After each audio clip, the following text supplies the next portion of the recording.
wa ta'ala. Allah berfirman, A'udzubillahi minasyaitonirrajim. Bismillahirrahmanirrahim. Wa 'allama Adama al-asma'a kullaha thumma 'aradahum 'alal malaikati faqala anbi'uni bi asma'i haula'i in kuntum shadiqin. Baik, ayat 31 dari surah Al-Baqarah. Silakan teman-teman bagi yang baru bergabung dibuka ayat 31 surah Al-Baqarah paling kiri ya, agak sedikit ke atas. Ini saya mengambil tafsir yang ringkas dulu di malam hari ini supaya memudahkan dan percepat pemaknaan kajian kita. Masih dengan kitab Tanwirul Miqbas ya, min tafsir Ibnu Abbas radhiyallahu taala anhuma. Ya, alhamdulillah Allah berikan kesempatan kemarin saat baru pulang dari Saudi Arabia, kita sempat juga ke Taif dan mampir di Masjid Ibnu Abbas radhiyallahu taala anhuma, dan juga alhamdulillah diberi kesempatan untuk berdoa ya di arah ke makam beliau yang dalam salah satu informasi sejarah berada atau melekat dekat masjid dimaksud. Mudah-mudahan bila ada kesempatan jamaah juga insyaallah bisa mengunjunginya. Bismillahirrahmanirrahim. Wa 'allama Adama al-asma'a kullaha. Dan Allah Subhanahu wa ta'ala lantas mengajarkan kepada Adam alaihissalam beragam jenis asma, beragam jenis nama, beragam jenis pengetahuan. Teman-teman, izinkan kami menuliskan terlebih dahulu pembuka ayat ini untuk menegaskan dua kesan utama.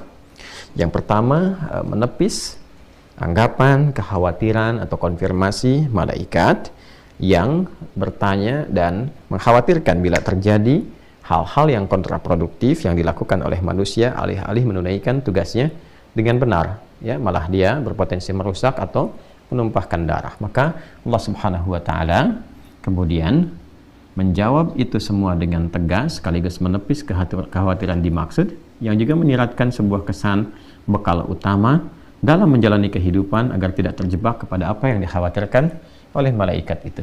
Quran surah ke-2 Al-Baqarah di ayat yang ke-31. Okay. Baik, kita tuliskan dulu. Bismillahirrahmanirrahim. Wa 'allama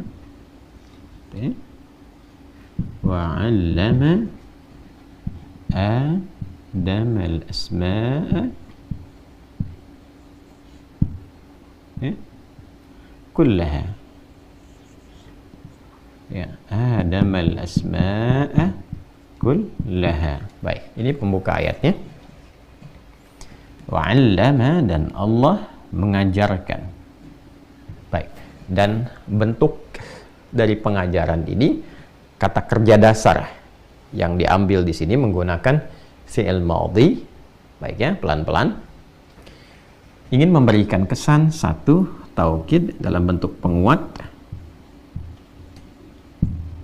saat yang bersamaan juga memberikan kesan pokok atau dasar sesuatu, karena kata kerja bentuk madhi itu sekaligus infinitif, kata kerja asal ya, memberikan pokok atau dasar sesuatu.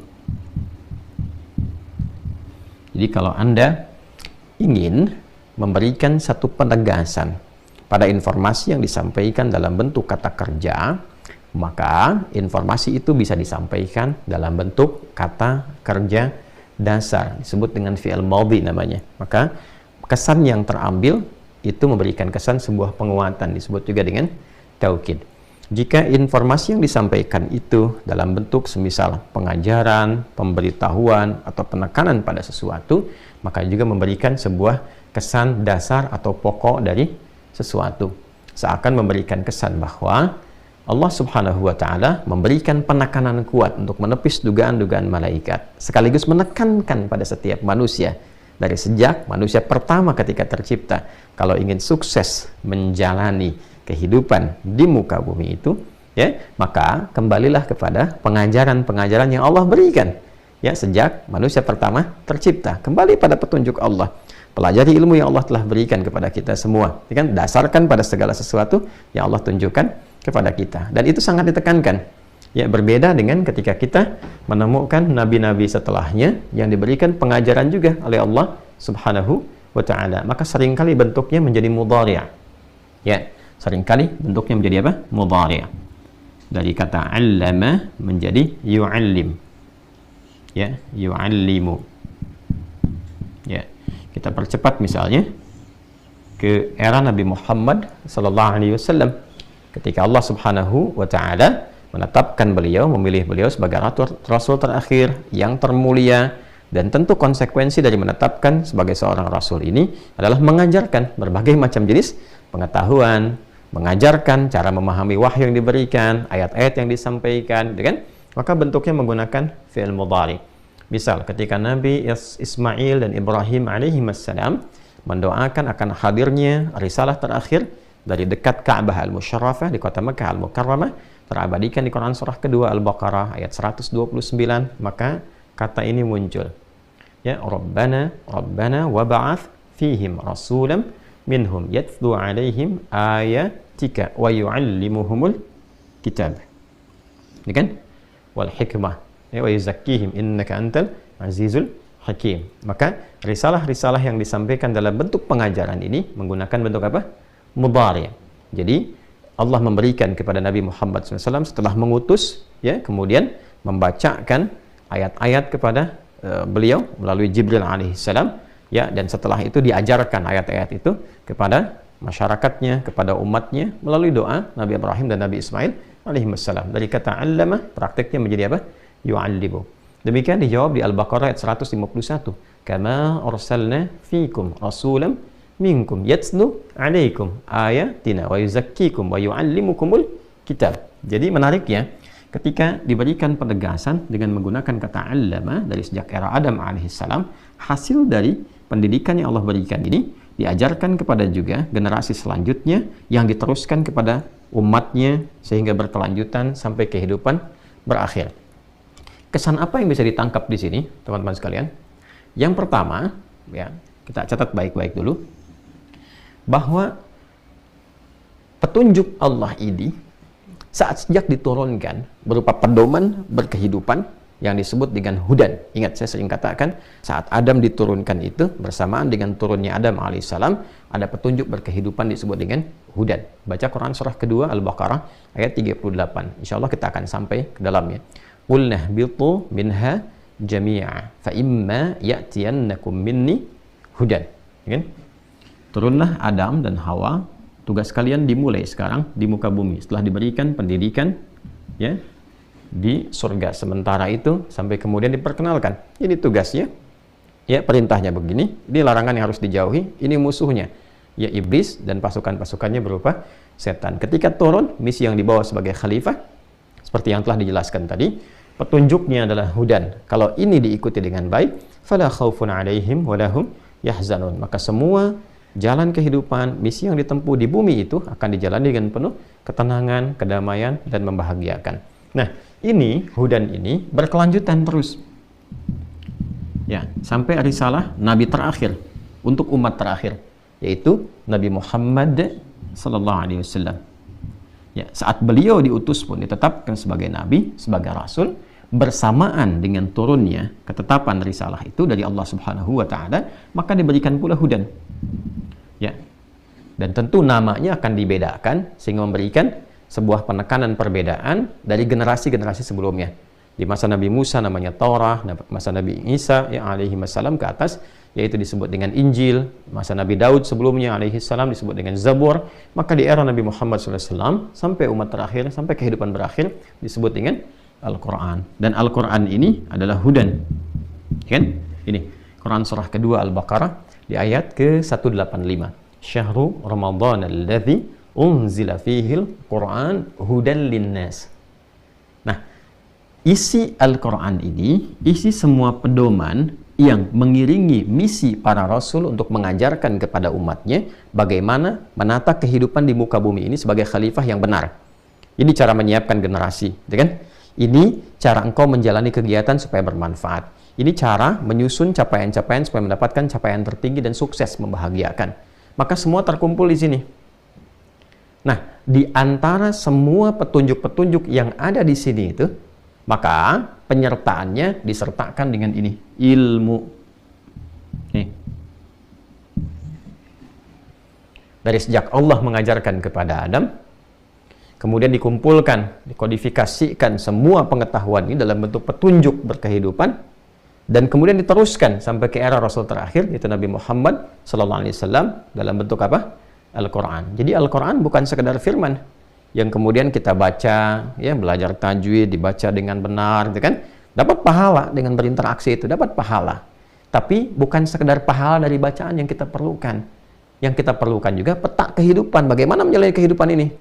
Seperti apa menjalani ini dengan benar, dengan baik, yang Allah ridha, dapat sukses dan sebagainya. Nah, petunjuknya mesti kita pahami. Maka untuk memahami ini semua, sehingga paham kita bagaimana cara berkehidupan, maka diturunkanlah kemudian di sini pun kumpulan-kumpulan pengetahuan, akumulasi berbagai macam bentuk pengetahuan. Ya.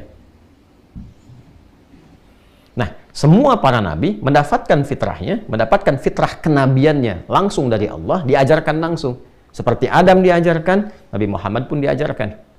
Ya, jadi ada fitrah kenabian di dalamnya. Allah mengajarkan kepada Adam alaihissalam, wa 'allama Adam al-asma'a kullaha. Allah mengajarkan kepada Adam berbagai macam jenis pengetahuan, berbagai macam ilmu yang Adam harus bawa sebagai bekal positif awal untuk digunakan menjalani misi kehidupan di bumi. Nah, dengan cara yang sama, Allah mengajarkan kepada setiap nabi, rasul di eranya masing-masing, sesuai dengan kebutuhan umatnya. Nih, umat Nabi Nuh, ya karakteristiknya beda dengan umatnya Nabi Ibrahim alaihissalam. Maka diajarkan kepada Nuh alaihissalam, diberikan pedomannya dengan karakteristik sesuai dengan umatnya. Umat Nabi Ibrahim berbeda lagi. Umatnya Nabi Muhammad SAW, ya dengan segala kompleksitasnya, dinamika kehidupannya, maka diberikan oleh Allah pedoman yang paling lengkap dan diajarkan kepada Rasulullah SAW berbagai jenis pengetahuan, ya, yang dengan itu mampu menjelaskan kandungan Al-Quran dan disampaikan kepada umatnya untuk sukses berkehidupan. Ya, karena itulah teman-teman sekalian, Anda bisa bayangkan ya, nabi-nabi sebelumnya kan rata-rata diutus tuh di tempat-tempat yang maju, yang hebat pada umumnya. Musa alaihissalam kan di tengah kemegahan Firaun dan kebanggaan-kebanggaan, ya segala macam pemerintahannya sukses, maju, tentaranya banyak, kuat dan sebagainya. Nabi Isa alaihissalam dengan suasana Romawi yang begitu maju kan. Demikian ke atasnya, Nabi Sulaiman bahkan pegang kekuasaan. Nabi Daud jadi raja gitu kan. Nabi Muhammad diutus di mana? Ya, biwadin ghairi dzi zar'in 'inda baitikal muharram. Diutusnya di lembah, itu lembah yang sangat gersang, masyarakatnya ya terakumulasi dengan keburukan yang sangat luar biasa, jauh dari pengetahuan, yang maju Romawi, yang maju Persia, ini di tengah-tengahnya yang paling rendah. Ya, peradaban nggak ada di situ. Dalam konteks ini maksudnya perakhlakan, ya bagaimana akumulasi keburukannya, pengetahuan nggak muncul dan seterusnya. Tapi ketika Allah ingin buktikan kuasanya, diberikan pedoman Al-Quran, diajarkan pada Rasulullah, sifat ini diakumulasikan kemudian kepada Nabi Muhammad dalam bentuk pengajaran dan diperintahkan wa yu'allimuhumul kitab. Diberikan ayat Al-Quran, diberikan pemahaman, ditugaskan malaikat Jibril membimbing, diajarkan wa yu'allimuhumul kitab. Ya? Baik, apa hasilnya? Hasilnya khairu ummah. Kalau kita kembali ke ayat 151 dari surah Al-Baqarah, kama arsalna fiikum rasulan minkum yatlu alaikum ayatina wa yuzakkikum wa yu'allimukumul kitaba wal hikmah wa yu'allimukum ma lam takunu ta'lamun. Bahkan mengajarkan berbagai macam ragam pengetahuan yang sebelumnya tidak kita ketahui untuk mengatasi berbagai tantangan-tantangan kehidupan yang mungkin kita akan hadapi. Itulah dahsyatnya petunjuk dalam Al-Quran yang memberikan kesan bahwa ilmu satu itu melekat pada setiap aktivitas yang akan kita jalani. Ya. Jadi semua kegiatan kita di muka bumi ini, di dunia ini, apapun yang akan dikerjakan, itu basicnya kata Al-Quran, mesti ada ilmu. Ya.